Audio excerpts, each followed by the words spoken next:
Welcome to the messy middle of entrepreneurship, unfiltered and unapologetic. Uncensored Entrepreneurs, hosted by Starr, Robert Wall, and Tina Torres-Wilson, brings you real stories from the trenches of building a business. Those late nights, hard lessons, big wins, and everything in between. This is where the truth about entrepreneurship lives. No fluff, no filters, just raw, honest conversations with founders who have lived it. So, if you're over the highlight reel and you're ready for the real deal, hit play. Welcome to the Uncensored Entrepreneurs. Today, we're sitting down with Steve Rivers, managing partner at Valenta. It's a global firm redefining how small and mid-sized businesses access top-tier consulting and operational support. With over 25 years of experience in business development and digital transformation, Steve helps companies implement enterprise-level solutions like outsourcing, automation, and virtual staffing, which was once reserved for the big corporations. He's based out of Spartanburg, South Carolina, one of my neighbors here. This Clemson grad is a family man, an adventurer, and a grilling enthusiast. I'm going to hear a little bit more about that one later, Steve. It's time to explore how Steve and Valenta are making high-impact business tools more accessible than ever. Steve, welcome to the show. Thank you. Yes. Glad to be here. I appreciate the opportunity. Absolutely. So for the people just kind of listening in, and I told Starr a little bit about you, you're right here in Spartanburg, South Carolina. You and I do some networking together. We're talking about ways that we can collaborate and to serve others. And I think, not only is your personal story, which we're going to tap into a little bit, very essential for the people that are looking to take their skills and migrate into, both the business entrepreneur world from the corporate world, but also just the way that, your passion behind some of your skill sets, how you've tapped into that and how you're serving and helping businesses at all levels, quite honestly. I know that when we first met, I think it was in one of our traditional networking groups where you've got that pitch, right? And when you talk about automation, when you talk about, the things that you do for bigger corporations, many people can't necessarily relate to like that's bigger than what I currently am in my business. Maybe I'm just a mom and pop business, or, I have a small products and services business that's, one or two employees. But when you and I sat down and we started talking even deeper, you have solutions for every single person on their journey in their business. So very excited to have you on here today. And so that you can tell us a little bit more about what some of those things are and things that you've done. So let's kind of kick things off. Is there anything else you want just to let our viewers know a little bit more about you that I didn't necessarily capture in the introduction? And hopefully I got that all right.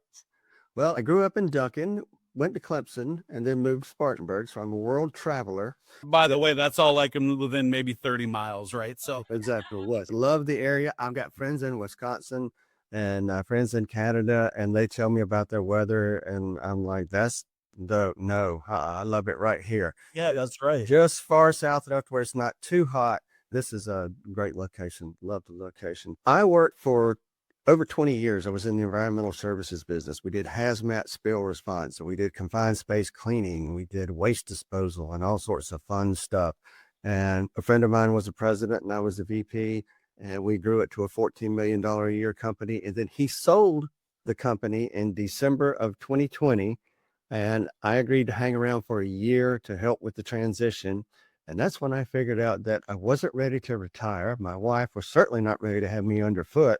And I had had too much autonomy in the past 20 years to be a cog on a gear in the corporate machine. That just wasn't going to work. So I started with some job coaches and some personality tests and did some deep dives on some franchises. And I settled on Valenta and bought into that company. And I have the South Carolina territory.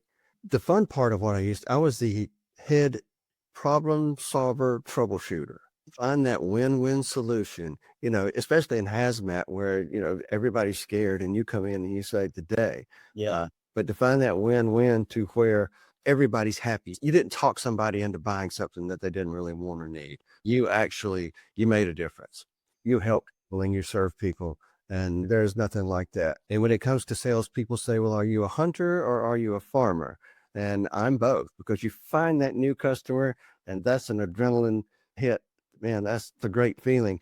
But it's also those long-term year after year relationships, where you're working with people that you know and you like and you care about. That means a lot to me too. So Valenta, we automate the boring stuff.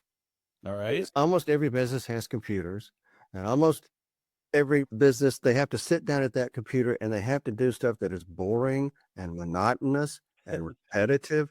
And it's like, oh my God, I've got all this important stuff to do. But before I can go home, I have got to enter these purchase orders or these invoices, or I've got to get these details and these templates on the schedule for tomorrow. And we come in and we teach software robots how to do that. I can tell you, Steve, that I'm speaking for Starr. Myself, we talk a great deal about the boring stuff, right? That we don't like in our business. And one of our other co-hosts is not with us today, unfortunately, but Tina, same exact thing. So across the board, I'm going to speak for all entrepreneurs and business owners that there is a lot of boring stuff, and some people love that, right? That's their thing. I am not one of those individuals. So tell me again, continue to expand. Tell me how to get rid of this stuff. Well, for example, Walmart uses over 500 bots. They handle everything from PTO to dead stock to inventory to purchase orders to invoices. And for example, Canon USA, they found themselves in a big bottleneck because they were having to process 5,000 dealer invoices every month. And it took a small army to do it, but it was all just open the email, open the invoice, get the information, put the information in the 3 different places that it needs to go. And it was just really mind-numbing, repetitive work. So they taught software bots how to do it. And then they were able to not get rid of those people, but to give those people more value-added, more important stuff to do. One thing, when you tell somebody that you do digital automation, they think, oh my gosh, that means new software. That means new systems. My people are going to kill me. It's probably going to be expensive. We're going to have to sign a 5-year contract. We don't even know if it's going to work. You can see the panic. Sometimes you can see the shutdown because, oh, my team would kill me if I say we're going to do something new. But a software robot is a piece of software that it lives in the cloud, and it mimics a person. So it uses your computer, your systems, it logs in with a username and password, and it follows a script or a flow chart. And it can be a complicated eye chart of a flow chart, but it follows a script and it does the boring, repetitive stuff. For example, at 3:00 every day, I'm going to check this email inbox and I'm going to open the email. I'm going to open the attachment. I'm going to recognize it as a purchase order. I'm going to scrape the information off of it, and I'm going to take that information. I'm going to put it in QuickBooks, and I'm going to put it in the CRM software, and I'm going to put it in this Excel spreadsheet report, and then I'm going to send an email and tell everybody what I did.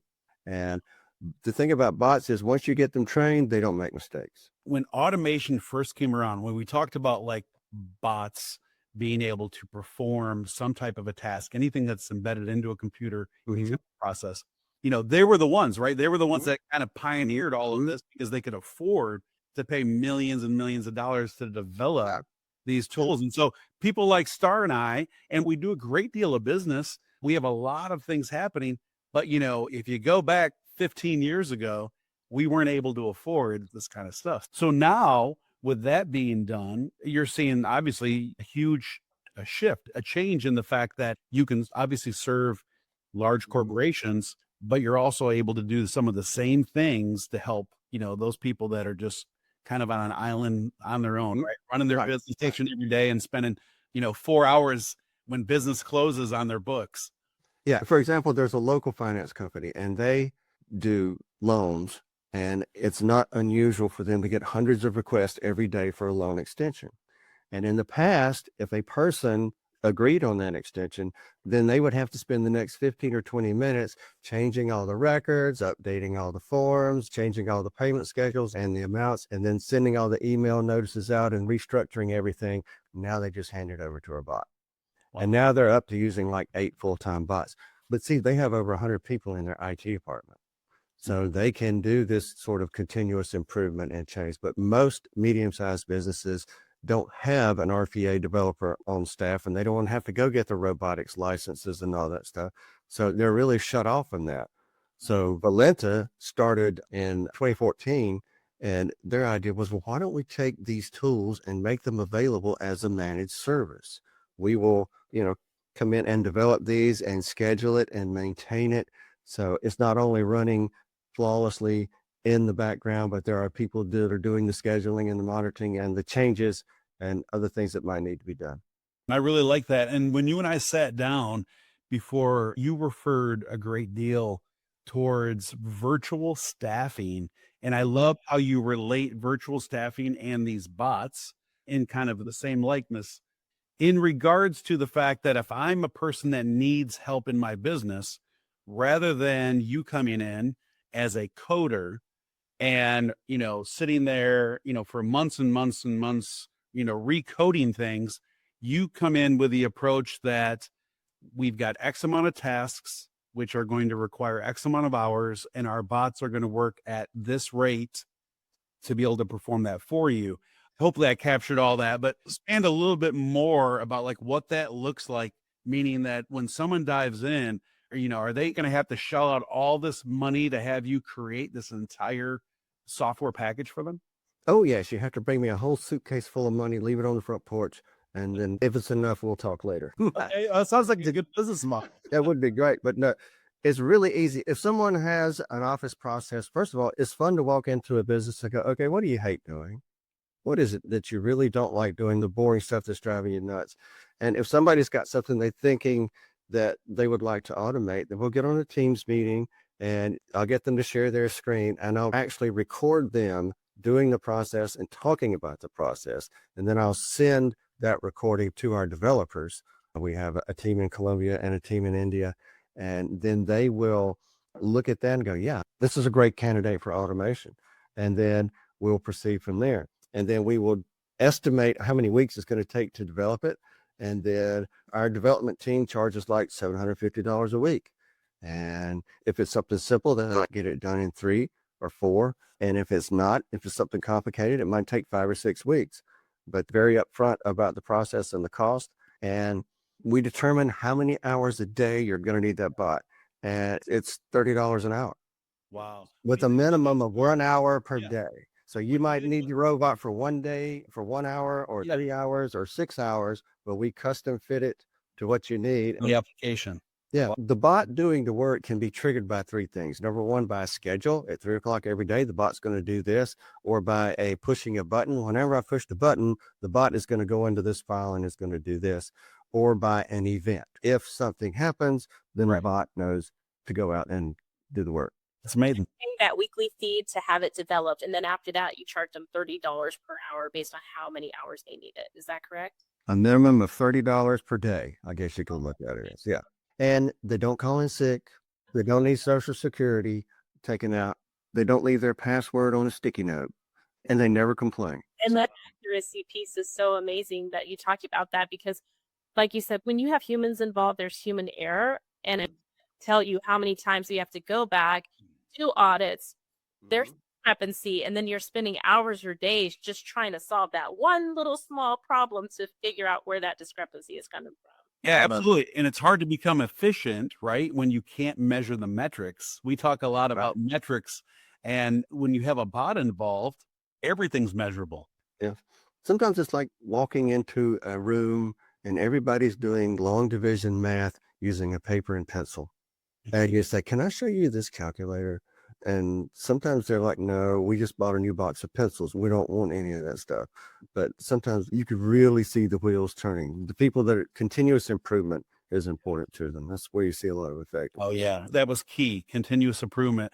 Before the show started, Starr and I were talking a great deal about the economy and the things that we should do. The businesses that survive start looking internally, whether it's cutting costs or shifting their energy and their efforts towards other ways of, becoming either more lean or more manageable, cutting out some of the, the fat in the business. And so you are absolutely one of those solutions for sure in regards to that. All right. So give our viewers a little idea about 2 different scales. You talked about big business and all the different bots and all the different methods. What about just the everyday mom and pop that's just they have a product, they have a service, they're trying to do as much as they can. And then at nighttime, they're working on their QuickBooks, and they're also trying to figure out sales and sending out emails and replying back to people and answering the phone, right? What are some things that you can do to help that client base as well? Well, I have an accounting firm as a client, and they're bookkeepers for several hundred customers. And one of the things that bogs them down is bank reconciliations, because it's a lot of clicking and copying and pasting and matching up and figuring out, and it really slows them down. So we teach a bot how to do it. We have a bot with a human in the loop. We have over 650 employees all over the world. And in this case, the bot does the bank reconciliations, and then in the evening, a CPA in India logs in for an hour and looks at everything the bot did, made sure that it made sense. Sometimes the bot will have a problem because the client name was spelled wrong, or something was entered incorrectly, or an amount was obviously wrong. And so that person in the loop will take a look at it, make sure everything is fine. And then when the local team comes in the morning, all the reconciliations are done. And any problems were handled by a CPA, while everybody slept. Have another client to where when they get a new customer and they have a new project, that customer has to be put in the CRM. It has to be put in the CAD software. It has to be put in manufacturing cutting software. It has to be put in the scheduling software, and it has to be put in QuickBooks. And that's the one thing they really hate doing. So now we taught a bot how to take that information and how to do it. We talked about that in Starr. I'm curious to see how this relates to some of your business model, because you have a great deal of fulfillment. I know that you work on as well. And even though you and I do automate to a certain extent, right? We talk about things that we do to create these automation strands. Many times, two different companies or multiple departments aren't speaking to one another in the right way. And so it's duplicating work over and over and over again. Starr, does that resonate with you a little bit too? Definitely. Especially in my past business, when I had the brick and mortars, a lot of inventory things, a lot of discrepancies, one person doing something, the other person comes in and they say something different. And also with the accounting, the bookkeeping side, I really like that example that you gave, Steve, because I remember the person that we hired for bookkeeping, they have to go through and do all that manual process, cost involved for them. And that made me also think about that. How can you actually grow your business by using these bots, and then saving a lot of expenses that you have to typically pay for, which actually results in more profit for the company. So yeah, in most cases, right? Like when you think about it, most people think that when they bring in someone to do a new service, it's adding more, meaning that now it's another expense that I have to have in order to operate my business. But you're coming in, and by saving, them time, finding, ways of streamlining certain tasks, you essentially are finding the money that, not only does it create more profit for them, but then they also have the ability to pay you and Valenta to help them with that service. So yeah, I hope you're enjoying this episode so far. Before we dive back in, I want to share something I've seen again and again. When business feels stuck, it's not always strategy. It's often misalignment. That's what inspired me to create the Universal Brand Alignment Method. It's a course that helps entrepreneurs reconnect with who they truly are and how they're meant to lead, so that their message finally lands.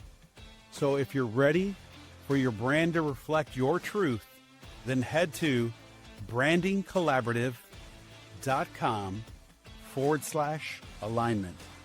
That's brandingcollaborative.com/alignment. Now, let's get back to the conversation. What are some other examples that you've seen out there on a regular basis in regards to automation, and, where you've really been able to kind of help people? We recently did a really cool automation where the client, they were constantly had lots of packages coming in. Of course, they had the shipping papers accompanying the packages, but they wanted to be able to confirm the receipt of that package in their system.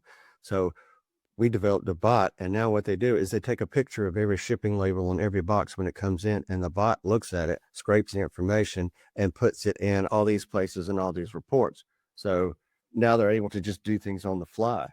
We got another client where they do work for a large company, and a lot of times, well, they get an email from the large company say, you did 30 jobs for us last week, and we're going to send you a check. And these are the ones we're paying this week. And on these, we're going to retain 10% because that's how we have to do it on these particular clients. And it was just a big burden on them to have to stop and figure out, match up all these payments and all these with the proper transactions and so forth. And so we're able to teach a bot how to match it and how to do it. And so the bot would say, okay, you had, these transactions and I was able to do 95% of them. And here's the problem that I have with one. The bot doesn't have to do the whole procedure from end to end. It can stop at several points along the journey and get a judgment call from a person. So we can collect the information, find out what they want to do and say, okay, the customer is requesting this. Is that a yes or no? And if it's a yes, the bot goes one direction. And if it's a no, the bot goes the other direction. It was a RPA, robotics process automation. It was developed years ago. And I think it started in the banking industry. But the main reason was that this system did not talk to this system. The email doesn't talk to QuickBooks, but the information has got to get from A to B. And the only way to do that in the past was with a person.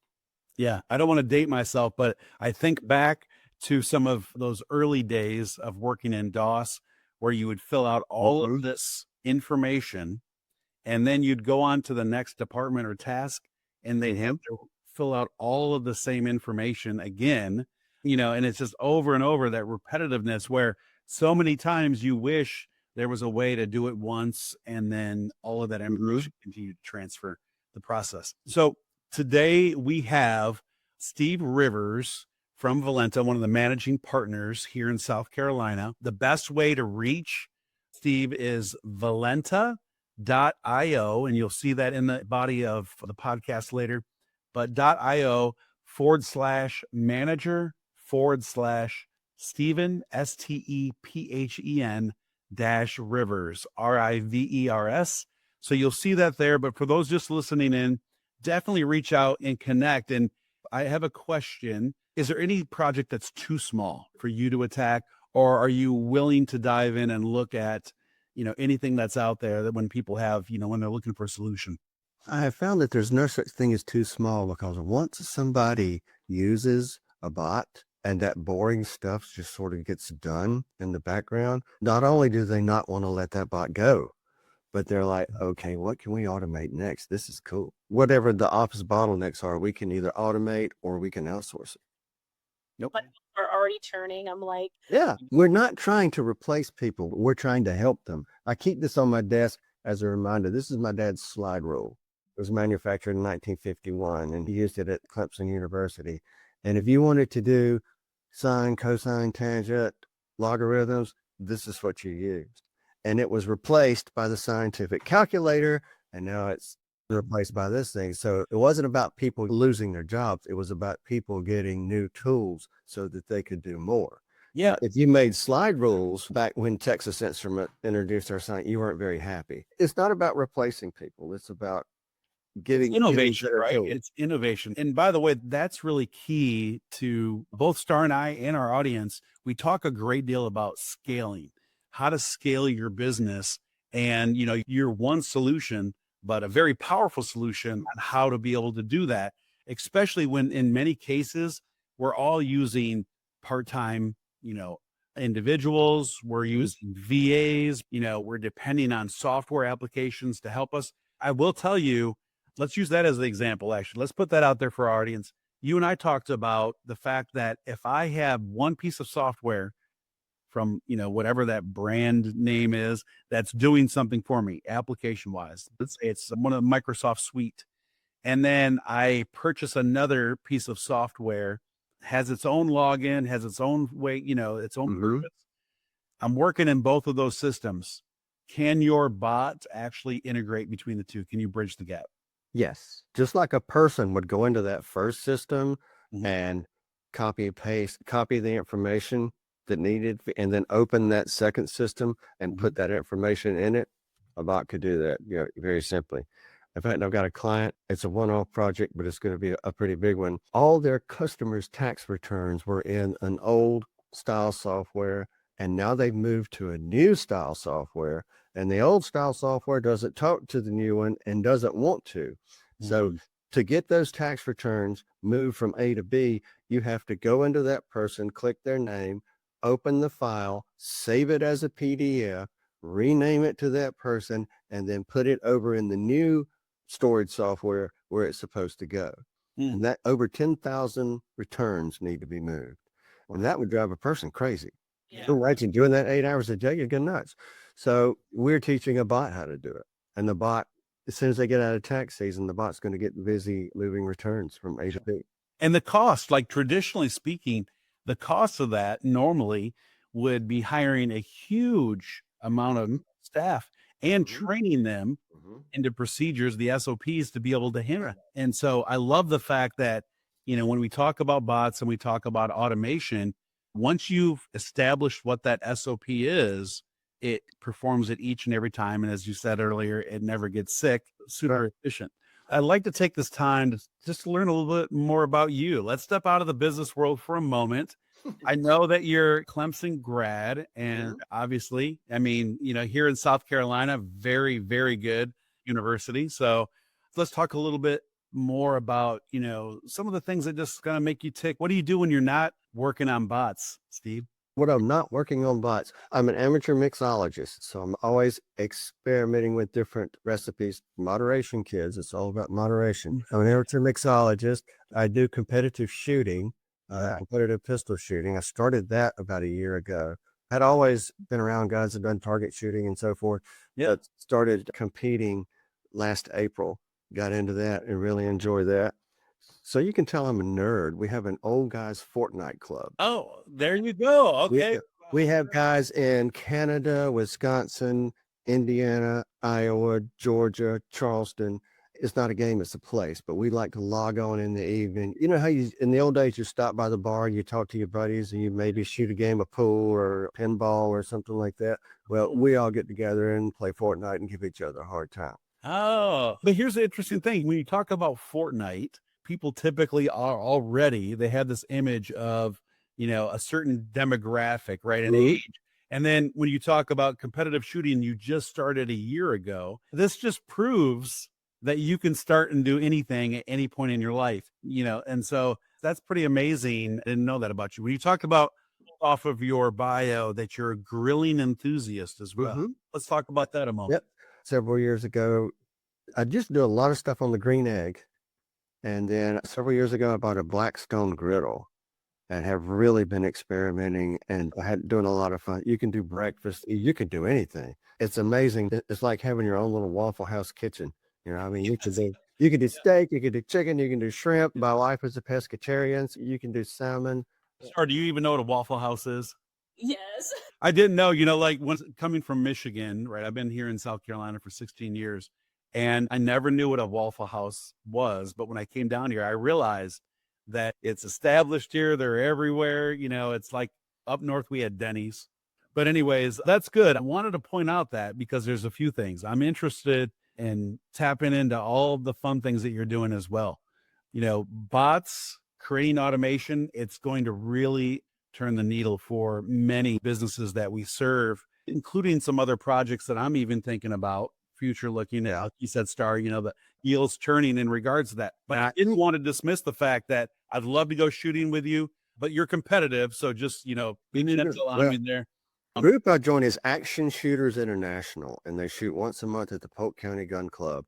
Okay. And it's designed for beginners. Oh, well, then there you very, very safe, but it's designed for people that you see these competitions online on YouTube or whatever, and the guys are running and jumping and kneeling and crouching, switching guns and all that. It's much more, it's very, very safe, but it's much more less intense. I guess you could say. It's a lot of fun, and it's designed for older guys. I don't need to be running and jumping. Older guys like me. Old guys like me, especially. It sounds like fun. I definitely want to try some of your barbecue. We'll talk about that another time.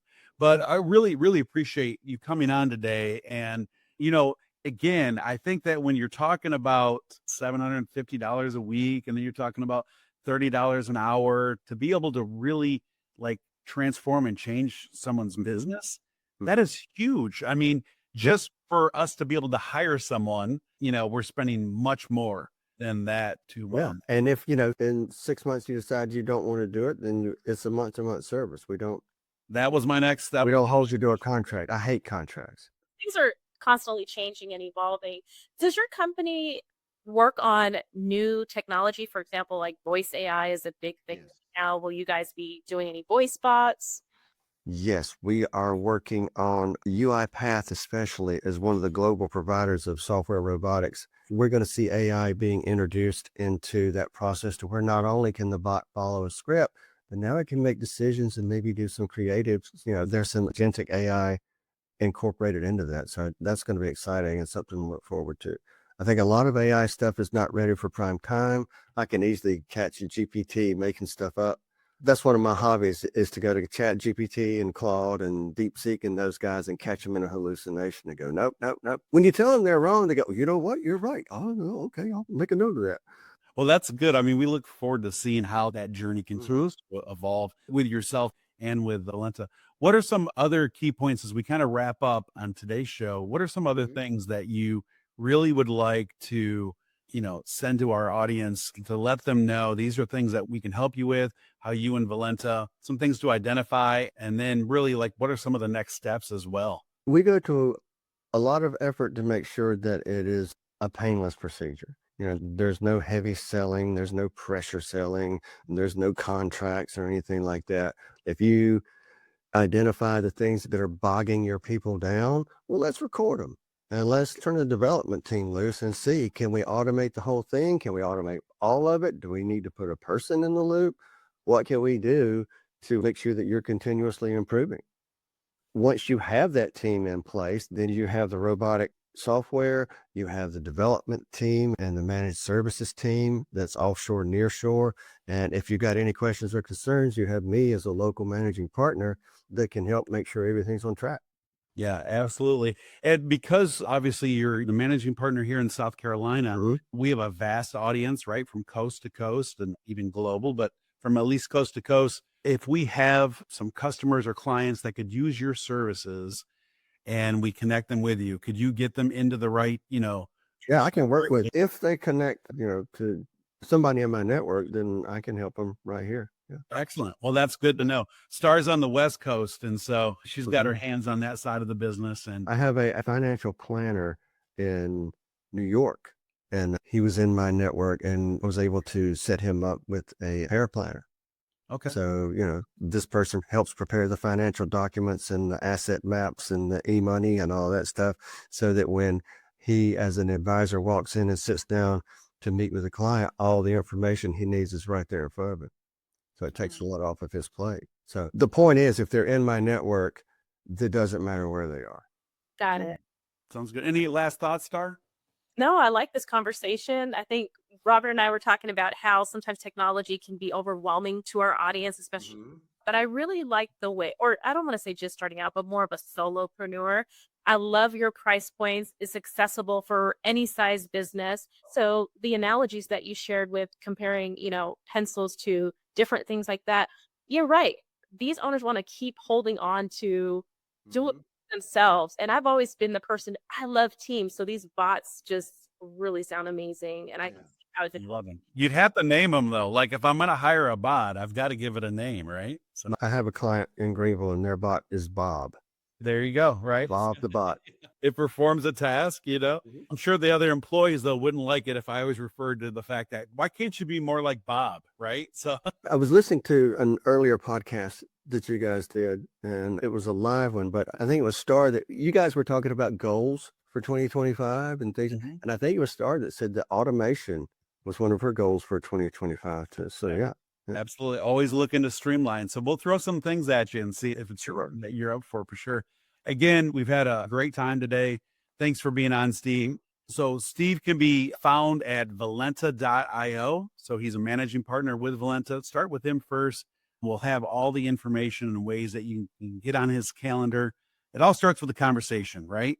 And when you think of, these type of projects being very expensive, they aren't. You've proven that today. And so once again, we appreciate it. We look forward to having you on the show again. And then, what I always like to do is if we can bring some projects or our clients can bring some projects to you, then we like to bring those success stories to the forefront. So Absolutely.